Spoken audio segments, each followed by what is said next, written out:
We've already seen on Destination WA there are some spectacular things to see around the Pilbara, but it's also become a great place to live.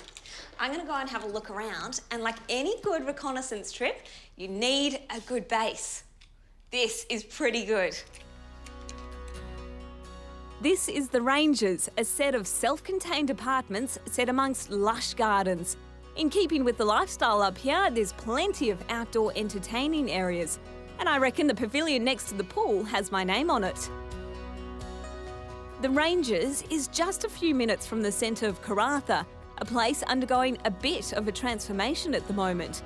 The skyline of this former company mining town now has its first apartment buildings, and with them, a revitalised streetscape running through the heart of Karratha.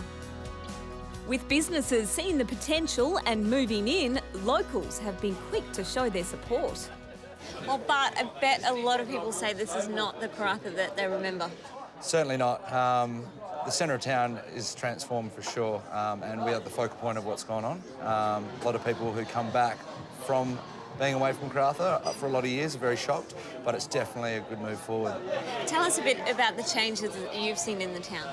The town's rapidly changing. There's a lot of investment from government, which has been great. Leisureplex, we've got this wonderful development. It's actually quite vibrant. It's a community now. It's not so much a mining town. And I think Karratha is at that stage where it's past construction. There's people here, there's people, lots of families, and there's lots of people who want to go out and have a nice time. So, you know, these sorts of things belong in places like this for sure.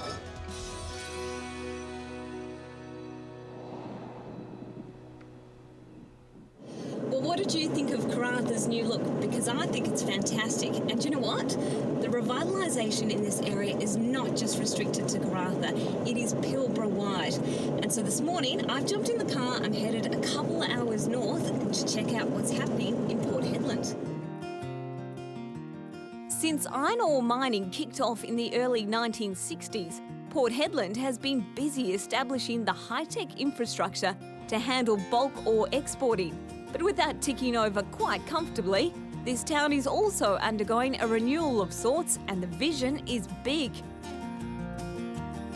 Even the grand old girl of Hedland, the Esplanade Hotel, has been renovated, complete with the sleek new Empire Bar, a very contemporary take on the classic corner pub.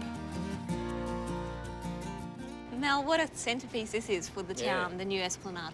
Yeah, look, the Esplanade's amazing, isn't it? And you know, I look at the Esplanade and look at the investment that the owners have made in this and think this facility would fit perfectly in any city in Australia.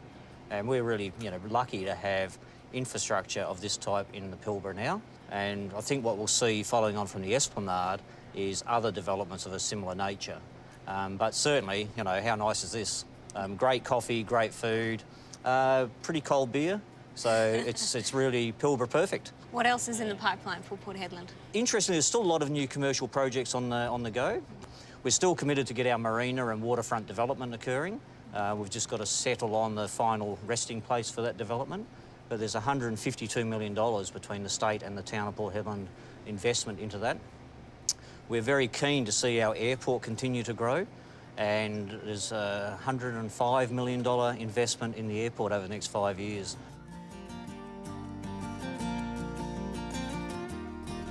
As you can see, there is so much going on in the northwest at the moment, and the best thing is all of this change and development is being done with a nod to the past. It really is a great time to be up in the Pilbara.